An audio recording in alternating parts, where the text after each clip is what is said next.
네, 안녕하십니까. 너무 반가운 얼굴들을 오늘 많이 만나게 돼서 반갑습니다. 저도 대전이 친정인 사람이라 이렇게 오게 돼서 매우 기쁘고요. 또 이상민 의원님이 이렇게 뜻깊은 자리를 마련해 주셔서 여러분들 다 같이 만나 뵙게 돼서 정말 반갑습니다. 발전을 이루었고요. 그다음에 이제 최근 들어서 저희가 3만 불의 5천만을 가진 국가로서 7번째 305 클럽에 들어가는 나라가 되었습니다. 이렇게 경제 강국으로 발전하기까지 사실은 과학기술의 역할이 가장 크다고 대단히 감사합니다. 하셔도 됩니다. 오늘은 정말로 제가 짧게 하겠습니다. 비롯해서 저는 이상민 의원 될 때마다 저는 항상 이상민 의원님 비롯해서 우리 국회의원님들은 제 오른쪽 날개라고 생각합니다. 그리고 또 보좌관님이 또 왼쪽 날개 역할을 해주시고 저희 취재위원이 앞으로 정말 비상할 수 있게끔 도와주시길 좀 부탁드리고요. 오늘 토론회에서 여러 가지 논의가 되겠습니다만 결국은 우리가 하다 보니까 조금 침체돼 있고 조금 사비가 저하되는 것은 사실입니다. 이러한 기회를 통해서 사비 침착을 위해서 우리가 정말 어떻게 구체적인 방안을 마련할 것인가 그런 것들이 좀 심도 있게 논의됐으면 하고요. 저희 NST에서도 계속해서 저희가 그 주체가 돼서 노력을 하도록 하겠습니다. 고맙습니다.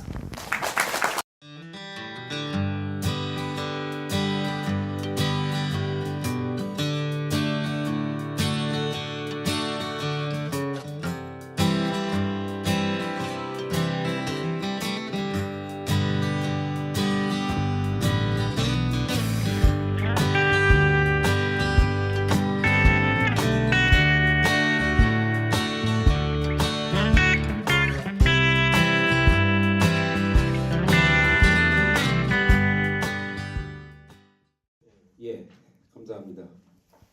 저는 연총 대표로 오늘 패널리스트로 왔는데요. 아시다시피 연총은 2,600명 박사급 인력의 자발적인 기구입니다. 오늘 주제가 연구자 사기 진작인데 약간의 토픽이 좀 벗어난 경우 있지만 저는 충실히 평연구원으로서 얼마나 연구 현장이 황폐화됐고 의기가 소진했는 데에서 말씀드리고 한 4가지 소주제에 대해서 우리 보좌관님하고 우리 이사장님한테 건의를 하겠습니다. 연구원들은 과제 수주에 항상 몰입되어 있습니다. 그 다음에 과제 수주에 연구를 해야 되는데 그 전 과제에 논문을 써야 되고 그 다음에 또 특허를 내야 돼요. 또 기술 이전도 해야 됩니다. 기술 이전하니 쓸데없는 특허, 쓸데없는 기술 이전으로 왜 창업을 안 하냐? 창업을 해야 됩니다. 그러면 50대, 60대 되면 또 우수연구원 경쟁을 붙습니다. 거기에서 30년 동안 쌓은 같이 동료들끼리 경쟁해서 떨어집니다. 와이프한테도 얘기 못하고 이혼 수준까지 가는 분도 있을 수도 있고 엄청나게 황폐해졌다는 것을 집사람도 모르고 형제도 모릅니다. 이러한 여건에서 와 있어요. 오늘도 패널리스트로 간다니까 동료가 그거 왜 가냐? 뻔한데. 그래서 결론적으로 1인 6 역할을 해야 됩니다. 다행히 제가 보기에는 5% 내지 10%는 1인 6 역할을 잘해요. S급 인재들이 있습니다. 어느 조직이나. 제가 다니는 해양과학기술원도 안산에 있다가 부산으로 강제적으로 이전을 해서 지금 주말도 하고 있는데 엄청 힘듭니다. 하루가 너무 빠르고 일주일 이틀 같아요. 주말마다 서울, 부산 왔다 갔다 해야 되고요. 여하튼 남은 연구원 생활을 마무리를 해야 되는데 PBS, 그 다음에 우수연구원 여러 가지가 너무 많은 평연구원을 괴롭히고 있습니다. 지난 해하고 올해 많은 연구 조직체 25개에서 자체적으로 PBS에 대해서 조사를 했어요. 저희들도 했습니다. 압도적으로 PBS는 의미가 없다. 동료끼리 경쟁시키는 제도고 과제 수두가 너무 어려워요. 기관과제 전쟁이지 외부과제 경쟁이지 시달립니다. 또한 평가를 받아야 돼요. 선정평가. 그러면 동료끼리 평가하다 보니까 적이 됩니다. 나가서 다른 기관하고 대학하고 경쟁합니다. 진짜 진을 빼는 과정을 저는 25년 동안 해왔습니다. 당연히 저는 많은 성공을 해갖고 주변 동료들한테 능력이 있다는 걸 듣지만 제 속은 타고 있죠. 과연 이러한 연구 현장에 후배들이나 누가 연구원이라는 직업을 자랑스럽게 얘기할 수 있느냐? 저는 놉니다. 경제적인 보상? 월급 올려달라? 전혀 요구한 적이 없어요. 그러나 59세 60에 10%, 15% 삭감했죠. 또 우수연구원 동료끼리 경쟁해서 다행히 돼갖고 하면 또 10%, 20% 또 줍니다. 제가 존경하는 연구원 한 분이 지금 65세인데 70%를 받는다더라고요. 와이프한테 왜 이렇게 주냐 월급이. 노후에 어떻게 할 거냐. 한심해요. 스스로 한심하다는 느낌입니다. 이러한 황폐화된 연구 현장에 대해서 사기는 그냥 남 얘기처럼 들립니다.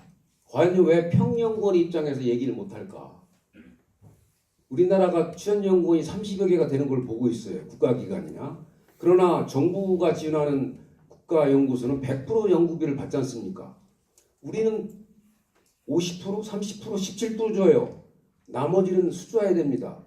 못하면 연말에 경쟁에서 밀리지 않습니까? 동료한테. 250명 박사급에서 1등부터 250등이 성적이 나오지 않습니까? 자존심 팍팍 상하죠. 누구는 S인데 나는 C다. 제가 보기에는 30%가 포기합니다. DDD 맞아갖고 쫓겨났는데 재판하고 변호사 사갖고 다시 들어왔어요. 법원에서도 인정합니다. 이 사람은 우수한데 상대적으로 D다. 왜 이 사람을 해고했느냐. 다시 들어왔어요. 이게 연구 현장의 현실입니다. 이사장님도 그걸 좀 고려하시고 보좌관님도 하셔갖고 신나는 문화가 한민족의 문화예요. 신만 나보세요. 노벨상 이미 나왔을 겁니다. 왜 2조 원이라는 엄청난 출연연구소 비용을 왜 싸움을 시키면서 수주하게 하죠? 효율성 전혀 없습니다. 과감하게 벗어나야 됩니다. 폐지해야 됩니다. 동료끼리 경쟁시키면 안 됩니다. 우리나라 사람들이요. 저도 마찬가지지만 협력 진짜 어렵습니다. 내가 필요한 사람은 외국에서 찾거나 다른 대학에서 찾거나 찾게 돼 있어요. 같이 협력하라? 잘 안 합니다. 우린 민족 자체가 동료끼리 교육을 그렇게 받아갖고 협력이 어려워요. 혼자 하기 좋아합니다. 저도 국토교통부 연구재단을 연구단을 운영해서 150명을 이끌었지만 굉장히 어려워요. 욕도 엄청 먹습니다. 그 과제 다시는 안 할 겁니다. 왜? 내가 얼마나 산다고 욕먹으면서도 과제를 합니까? 이런 문화가 너무 많이 팽배되어 있으니까 지금 위정자이나 높은 분께서는 평연구원에 마음속에 깊이 들어가갖고 어떻게 하면 우리 5,000명, 2만 명에 대한 정치원 전체 식구들이 신나게 정치련을 자랑스럽게 65세 은퇴할 수 있는가를 꼼꼼히 생각했어야 돼요. 대부분의 정치련 연구원들이 PBS를 빨리 없애라. 왜? 더 달라는 게 아니지 않습니까? 연구비는 이렇게 쓰나 저렇게 쓰나 똑같아요. 지난 20년 동안 실패한 거라고 인정하는데 안 바꿉니다. 과기부에서는 찬성하는 사람도 있습니다. 5%에서 7% 나왔어요. 92%는 반대합니다. 근데 적당히 반대파도 있고 뭐 폐지하고 승인 이게 어마어마하더니 저희 연총에서는 강력하게 기대했는데 쑥 들어가지 않습니까? 용도사님처럼. 이런 문제는 심각하게 생각해야 되고요. 두 번째 저희 아이디어입니다. 개인적인 아이디어. 제가 25년 동안 현재 창업 연구소 기업을 준비하는 입장에서 문재인 정부는 창업 활성화에 목숨을 걸어야 된다고 생각합니다. 어떻게 하냐? 25개 정출연, 30개 정출연에다가 연구원의 10%를 의무적으로 창업을 유도해야 됩니다. 예를 들면 3년 동안 창업 대비 기본 연구비, 기본 인건비 줄 테니까 매년 5천만 원 갖고 창업을 해라. 대학생들과 하든 대학원생들 하든 동료끼리 하든 3년 동안 기간을 주겠다. 그러면 3,000명이면 300명의 창업 전사들이 나올 겁니다. 그러나 조건을 붙이면 안 돼요. 무조건 3년 동안 겸직 개념으로 창업을 해라. 어떤 일이든 창업 레포트만 쓰고 하자. 그래야 창업에 붐이 일어납니다. 그 중에서 10%만 성공한다면 정출연 출신의 30명의 CEO가 나타날 것입니다. 왜 이런 시도를 못합니까? 저는 과감히 필요하다고 봐요. 이렇게 하나 저렇게 하나 기초연구비 창의연구비 5천만 원 금방 날아갑니다. 흔적도 없어요. 내부 경쟁으로 주는데 그걸 차라리 기본인건비 줄 테니까 나가서 어떤 방식이나마 대학생 젊은 스타트업 데리고 창업을 해봐라. 실패하면 들어와서 다시 실패를 기반으로서 연구를 해라. 이런 제도 왜 못합니까? 연구비 추가 줄 필요 없어요. 기간고유에 있는 것을 의무화시키면 됩니다. 기간고제, 기간과제, 국가과제, 외부과제 경쟁이 점점점 가열되는데 숨쉴 여유를 줘야 됩니다. 결론적으로 또 하나 이제 이사장님께 개인적으로 말씀드리고 우리 연총에서 생각하는 바인데 평연구원이 대학의 평교수 협의처럼 평연구원 대표기관이 출연연구원에 있어야 됩니다. 그래서 원장의 어떤 독단을 약간 견제할 수 있고 평연구원들이 생각하는 바를 경영에 반영할 수 있는 평의를 만들어야 됩니다. 그걸 때문에 9월에 우리 저희들이 연총에서 준비 모임을 가지려고 하는데 그것은 반드시 필요하다.